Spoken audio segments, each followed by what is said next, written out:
Tudo começou com a grama. No Pinehurst, mantínhamos os gramados impecáveis, era parte do respeito. Mas sempre, sem falha, de segunda a sexta-feira, ao amanhecer, encontrávamos um pequeno trecho de grama amarelada, quase queimada, em formato perfeito de círculo, sobre a lápide da 317. Não era falta de água ou pragas. Era apenas aquele círculo. O chefe mandava consertar, a grama nova era plantada, e na semana seguinte, lá estava ele de novo. Como uma assinatura. Como uma respiração vinda de baixo. Meu nome é Eli. Comecei no Pinehurst em 2005, recém-saído do serviço militar, precisando de um emprego que não exigisse muito falar com pessoas. A função era simples: manutenção do terreno, ajuda nos enterros, fechamento das covas ao final do dia. O silêncio, que assusta a maioria, para mim era um bálsamo. Você aprende os sons normais do lugar, o vento cortando entre os túmulos antigos, o rangido distante do portão de ferro, os pássaros, sempre menos do que em qualquer outro parque da cidade. A cova 317 ficava na ala mais antiga, onde as lápides de mármore já estavam desgastadas pela chuva ácida, os nomes quase apagados. Pertencia a uma certa Eleanor Vance, falecida em 1932. Filha amada, dizia a inscrição. Nada demais. Nenhum vaso de flores, nenhuma visitação anual que eu notasse.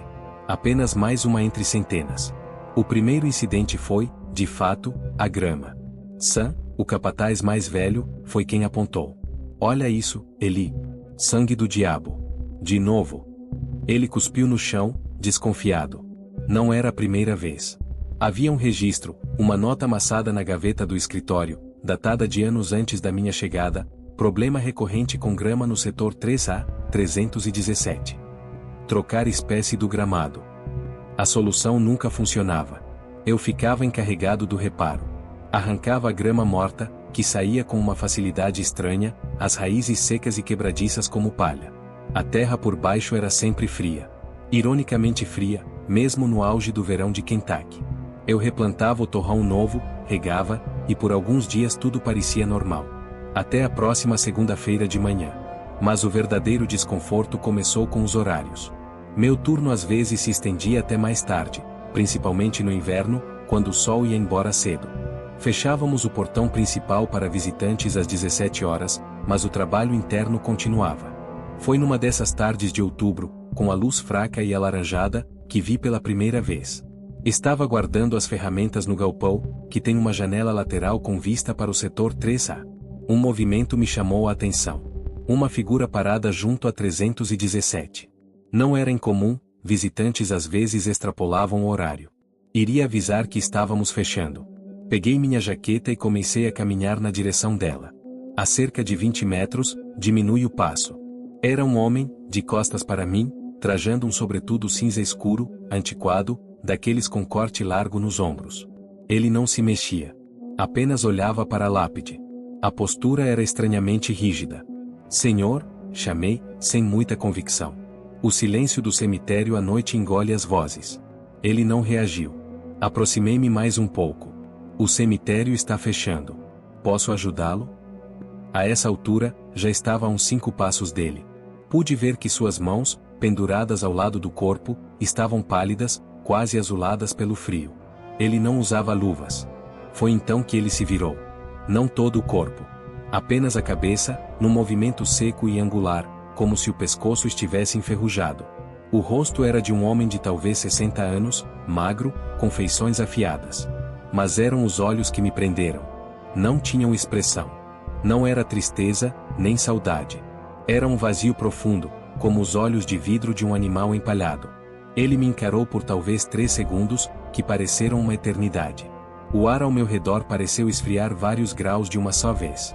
Sem dizer uma palavra, ele voltou a cabeça para frente, deu um passo para o lado, e simplesmente sumiu atrás de um grande mausoléu dos Altorme.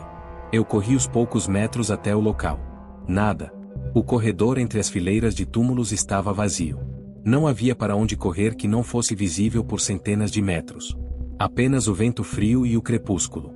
Voltei para o escritório, o coração batendo forte. Sir ainda estava lá, preenchendo planilhas. Tudo bem, rapaz? Parece que viu um fantasma, ele disse, rindo de sua própria piada. Tinha um homem lá fora, no setor 3A. À beira da 317. Sumiu. A expressão de Sam mudou instantaneamente. O riso se apagou. Ele deixou a caneta cair sobre a mesa. Homem de sobretudo cinza? Olhos mortos? O sangue pareceu gelar nas minhas veias. Eu só consegui acenar com a cabeça. Sam suspirou, uma respiração longa e cansada. Ele aparece. Não mexe com ele, Eli. Só olha. E some. Ele virou-se para mim, sério. Mas escuta bem. Se você alguma vez, em qualquer noite, ouvir alguém conversando com aquele túmulo, você vem correndo para cá. Não olhe para trás. Entendeu? Conversando? Com quem? Sam não respondeu. Ele apenas olhou para a janela escura, na direção do setor 3. A Eleanor naquela cova, às vezes acho que ela não está sozinha. E que o que está com ela não gosta de visitas. Ele fechou o livro de registros com um baque. E sobre a grama? Esquece. É só grama. É o menos estranho que acontece por aqui. Naquela noite, pela primeira vez, o silêncio do Pinehurst não me pareceu pacífico. Pareceu uma espera. Como se o cemitério inteiro estivesse segurando a respiração. E a pergunta que não saía da minha cabeça era a mais simples e a mais aterrorizante. Se a figura do sobretudo cinza era uma visita à cova 317, quem diabos estava lá dentro para receber visitas? A instrução do Sam ficou ecoando na minha cabeça nos dias seguintes. Se ouvir alguém conversando com aquele túmulo. Era um detalhe específico, carregado de um medo que ele, um homem durão que já havia visto de tudo, claramente sentia. Isso me perturbou mais do que a aparição em si. Eu comecei a evitar o setor 3, depois das 16 horas. Minhas tarefas de final de dia eram executadas com um olho no relógio e outro nas sombras alongadas entre as lápides. Mas o trabalho em um cemitério é cíclico, e a curiosidade é uma coceira na mente que você não consegue ignorar por muito tempo. Além do mais, havia o fenômeno da grama. Toda segunda-feira, pontualmente, o círculo perfeito de grama morta reaparecia sobre a 317. Era um fato, concreto e mensurável, no meio de toda a coleção. Foi essa regularidade que me levou a fazer algo que, em retrospecto, foi uma tremenda idiotice. Uma sexta-feira à tarde, depois que todos foram embora, eu peguei uma pequena câmera digital barata que eu usava para tirar fotos dos meus cachorros. A ideia era simples, posicioná-la na janela alta do galpão, que dava para 317, e deixá-la gravando durante o fim de semana. Queria ver se capturava algo, um animal, um vândalo, qualquer coisa, que explicasse a grama queimada. A montagem foi tosca. Encaixotei a câmera com fita isolante, deixando apenas a lente exposta, e a fixei no parapeito interno da janela suja. O plano de memória tinha espaço para cerca de 48 horas de gravação em qualidade baixa. Liguei, verifiquei o enquadramento, que mostrava a lápide de Eleanor Vance e algumas outras ao redor, e tranquei o galpão. O fim de semana foi longo. Voltei na segunda-feira cedo, antes mesmo do sol nascer por completo, uma névoa baixa pairando sobre os túmulos. A ansiedade era um nó no meu estômago. Desprendei a câmera com as mãos trêmulas e levei-a para minha caminhonete, sem coragem de ver o conteúdo ali mesmo. Sentei no banco do motorista, o motor ainda desligado, e liguei o pequeno visor.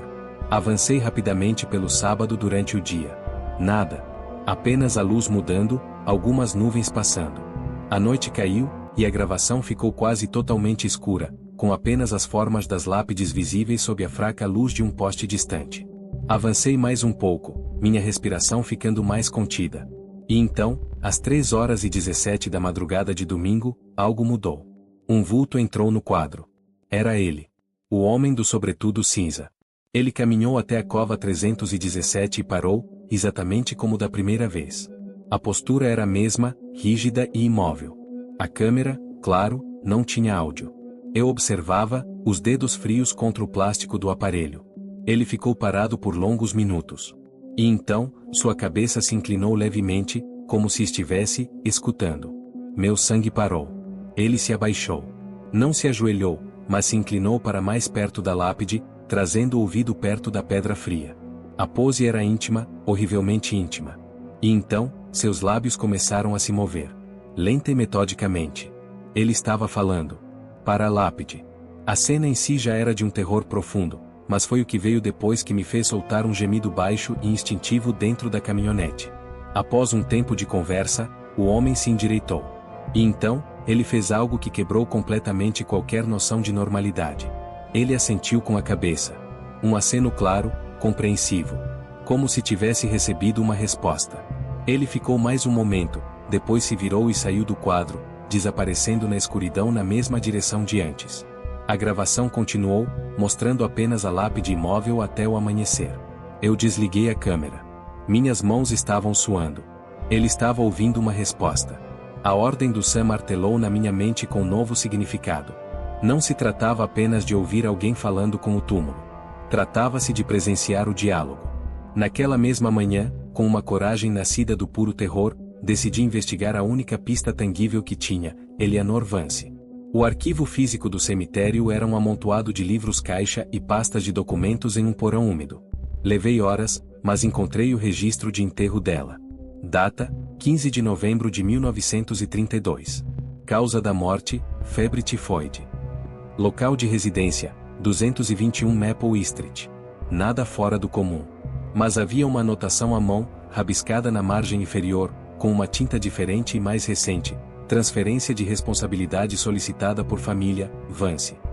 1948, negada por falta de local alternativo. Consultar anexo RS. Anexo RS. Não estava na pasta. Revirei tudo. Nada. Perguntei ao Sam, de forma casual, enquanto almoçávamos. Eleanor Vance? O que você quer saber sobre ela, Eli? Ele perguntou, erguendo uma sobrancelha suspeita. Só vi o registro. Diz que a família pediu para transferir o corpo em 48. Por que negaram? Sam mastigou seu sanduíche lentamente, evitando meu olhar. Regulamento. Só pode fazer transferência para um jazigo familiar ou outro cemitério com vaga comprovada. A família Vance não tinha nenhuma coisa nem outra na época. E por que eles queriam transferir? Ele encarou o seu café. Dizem que não aguentavam mais as visitas. Visitas? Deles? Sam soltou um riso curto e sem humor. Não. Dele. O homem do sobretudo. Diz a lenda, ou o boato, ou seja lá o que for, que ele começou a aparecer alguns meses depois do enterro da garota. Sempre à noite. Sempre na mesma posição. A família vinha durante o dia, colocava flores, e de manhã as flores estavam murchas, como se tivessem envelhecido semanas em uma noite. E ele sempre estava lá. Até que pararam de vir. E pediram para mudá-la de lugar. Ele olhou para mim. Não conseguiram. E ele nunca parou. Quem era ele? Sam se levantou, esmagando o papel do sanduíche. Ninguém sabe. Ninguém quer saber. Algumas perguntas, Eli, só deixam a sombra maior. Faça seu trabalho e ignore o setor 3 à noite. Essa é a única regra que importa aqui. Mas eu não conseguia ignorar. A anotação RS me assombrava. Foi num dia de folga que fui à velha biblioteca pública da cidade. O arquivo de microfilmes de jornais locais era um labirinto. Passei horas até encontrar uma pequena nota no Evening Sentinel de outubro de 1948. Era uma carta ao editor, curta e amarga.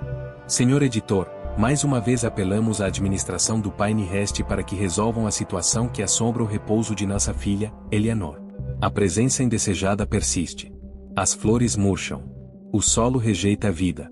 Não pedimos por milagres, apenas por paz. E, se possível, por uma resposta: quem é Robert S? Robert S. As iniciais faziam sentido agora. RS. A busca seguinte foi mais difícil. Cruzei o nome Robert com obituários e registros da cidade entre 1920 e 1935. Nada. Foi quando, quase desistindo, procurei por desaparecimentos. E encontrei. Uma nota pequena, de março de 1933, 4 meses após a morte de Eleanor. Continua desaparecido o contador Robert Shaw, 31 anos, último visto deixando seu local de trabalho na Maple Street na noite do dia 14. Autoridades suspeitam de desfalque. Buscas continuam. Maple Street. A mesma rua de Eleanor Vance. O ar saiu dos meus pulmões. Sentado na penumbra silenciosa da sala de microfilmes, eu encarei aquele nome. Robert Shaw. RS. Um homem que desapareceu sem deixar rastro, meses depois do enterro de uma jovem que morava na mesma rua. Um homem que, de acordo com a lenda do cemitério e com as imagens na minha câmera, talvez nunca tenha ido embora de verdade. Apenas mudou de endereço. E a pergunta mais urgente, mais visceral, veio então: se ele estava aqui fora, visitando, quem, Ou o que, estava dentro da cova 317 que mantinha um diálogo com ele todas as madrugadas? Naquela noite, de volta ao Pinehurst para um turno noturno de emergência, uma árvore havia caído perto do portão, a escuridão do cemitério tinha uma nova textura. Cada sombra era um sobretudo cinza. Cada sussurro do vento era uma resposta vinda da terra. E eu sabia, com uma certeza que gelava a medula, que havia algo fundamentalmente errado naquela cova. Não era uma questão de fantasmas. Era algo pior. Era uma troca. Uma relação.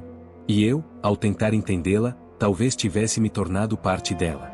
A descoberta do nome Robert Shaw não trouxe clareza, apenas aprofundou o abismo. Agora eu não tinha apenas um fantasma, tinha uma história. E histórias, mesmo as mais obscuras, criam raízes na mente. Fiquei obcecado. Comecei a ver padrões onde talvez não existissem. O número 317 aparecia em lugares aleatórios, no total de uma conta de luz, no último dígito de uma placa de carro que passava pelo cemitério. O sobretudo cinza parecia se espreitar no canto do meu olho em corredores vazios, mesmo durante o dia. Sam notou a mudança em mim. Você tá com cara de quem não dorme, Eli, ele disse, secamente, enquanto afiávamos as pás. Essa coisa da 317 tá te consumindo. Deixa pra lá. Aqui, o que é do cemitério, fica no cemitério. Eu sabia que ele estava certo, mas era como tentar ignorar um dente cariado. A curiosidade tinha virado uma coceira debaixo da pele. E pior, uma certeza de que eu tinha sido visto. Pela coisa na cova? Pelo homem do sobretudo? Não sabia. Mas sentia, nas costas, aquela sensação antiga e primordial de estar sendo observado por algo que não deveria ter olhos. A gota d'água foi o silêncio. O Pinehurst nunca era realmente silencioso. Havia o vento, os insetos, os ruídos distantes da cidade. Mas uma noite, cerca de 2 semanas após minha investigação na biblioteca, fiquei até mais tarde consertando uma cerca. Quando desliguei o maçarico, percebi um silêncio absoluto. Nenhum grilo, nenhuma folha seca sussurrando. Era como se alguém tivesse colocado uma redoma de vidro sobre todo o setor 3A. Meu próprio coração batia forte demais, muito alto no vácuo daquele quietude anormal. E então, veio o som. Não era uma voz. Era um arrastar. Baixo, úmido, pesado. Como se algo feito de terra molhada e raízes estivesse sendo puxado por cima da grama. Vinha da direção da 317. O medo me pregou no chão por um instante eterno. A regra do Sam, o bom senso, tudo gritava para eu correr. Mas os pés, traiçoeiros, começaram a se mover na direção do som. Movimento de sonho, lento e involuntário. Me escondi atrás do mausoléu dos Hawthorne, o mesmo onde o homem do sobretudo tinha sumido. A lua cheia iluminava a cena com uma luz de mercúrio, crua e sem piedade. O círculo de grama morta na 317 parecia brilhar, mais amarelo do que nunca. E ao lado da lápide, havia uma massa. Não era o homem do sobretudo. Era algo baixo, escuro, com uma forma que meu cérebro se recusava a processar. Não era um corpo. Parecia um monte de terra e pedras agregado, assumindo uma forma vagamente sentada, curvada sobre o túmulo. O arrastar vinha dele. Ele se movia, uma oscilação mínima e agonizante, como uma rocha tentando se desprender do solo. E então, do outro lado da lápide, surgiu o homem do sobretudo. Ele não caminhou. Simplesmente estava lá. Seu rosto pálido, sob a luz da lua, parecia esculpido em cera. Ele olhou para a massa informe de terra e inclinou a cabeça, exatamente como na gravação. E a massa, respondeu. Não com palavras audíveis, mas com um tremor. Um leve estremecimento que fez pequenas pedrinhas rolarem para fora de sua forma. O homem do sobretudo assentiu. Era a mesma cena da câmera, mas agora, em carne, ou no que quer que aquilo fosse, e osso, ou pedra. Foi quando a massa se moveu de forma mais decidida. Uma parte dela, como um braço grosso e disforme de argila, se esticou. Não em direção ao homem, mas para baixo, para a base da lápide. E começou a cavar. Os dedos, se é que podiam ser chamados assim, eram torrões compactados, e eles escavavam a terra com uma eficiência sobrenatural, silenciosa e rápida. Eles estavam abrindo a cova. Todo o meu corpo entrou em pânico. Isso não era uma assombração, um susto noturno. Era uma violação. Uma profanação em curso. E eu era a única testemunha. Um impulso estúpido de dever, de proteger o local do qual eu era responsável, tomou conta. Antes que pudesse pensar, gritei. Ei! Para com isso! O silêncio se quebrou como vidro. O homem do sobretudo virou a cabeça em minha direção. Dessa vez, seus olhos não estavam vazios. Eles brilhavam com um reflexo pálido da lua, e havia neles uma expressão clara e aterradora, uma irritação profunda, um ódio silencioso por ter sido interrompido. Mas foi a reação da massa que me fez gritar de verdade. Ela parou de cavar. E lentamente, muito lentamente, a parte superior daquele amontoado de terra e pedras girou. Não havia rosto. Não havia características. Mas havia uma atenção. Uma consciência focada em mim, vinda daquele monte de sujeira. E então, ela abriu uma fenda no lugar onde um rosto poderia estar. Não uma boca. Uma rachadura. E dela saiu um som. Não era um grito, nem um rosnado. Era o som da própria terra secando e rachando sob um sol implacável, amplificado 100 vezes. Um som de sede infinita e de raízes quebrando. Eu corri. Não me lembro de ter dado a volta, de ter desviado dos túmulos. Só me lembro do gosto de ferro do pânico na boca e do som dos meus próprios passos desesperados no asfalto do caminho interno. Não olhei para trás. A regra do Sam finalmente fazia sentido total. Cheguei ao galpão, tranquei a porta e apaguei todas as luzes. Fiquei encolhido no canto mais escuro, ouvindo. Nada. Apenas meu coração batendo. O silêncio normal não voltou. Era um silêncio pesado, de expectativa, como se o cemitério inteiro estivesse esperando para ver o que eu faria a seguir. Passei a noite ali. Ao primeiro sinal de alvorecer, saí correndo para minha caminhonete e fui para casa. Não contei a ninguém. Quem acreditaria? No dia seguinte, liguei para o Sam, disse que estava doente. Fiquei 3 dias trancado em casa, as cortinas fechadas, tentando apagar da minha mente a imagem daquela coisa feita de terra e o som de rachadura que ela emitiu. No 4º dia, voltei ao trabalho. A neblina do medo havia dado lugar a um embotamento nervoso. Eu evitava olhar para o setor 3A, cumpria minhas funções mecanicamente. Foi o Sam quem me abordou. Ele chamou, sua voz estava grave. Você precisa ver algo. Ele me levou até a 317. Meu corpo inteiro se contraiu, pronto para a fuga. Mas não havia nada de anormal. Apenas a lápide de Eleanor Vance. E então eu vi. O círculo de grama morta tinha sumido. No lugar, a grama estava verdejante, vibrante, mais saudável do que em qualquer outro lugar do cemitério. Era um verde quase ofensivo, de uma vida que parecia artificial. E, no centro, crescendo exatamente no ponto onde a grama sempre morria, havia um pequeno broto. Uma muda fina, com 2 folhas pequenas e de um verde muito escuro, quase negro. Isso nunca aconteceu antes, Sam sussurrou, não para mim, mas para si mesmo. Ele olhou para mim, e pela primeira vez vi um medo genuíno, não apenas uma cautela supersticiosa, nos olhos dele. Você fez algo naquela noite?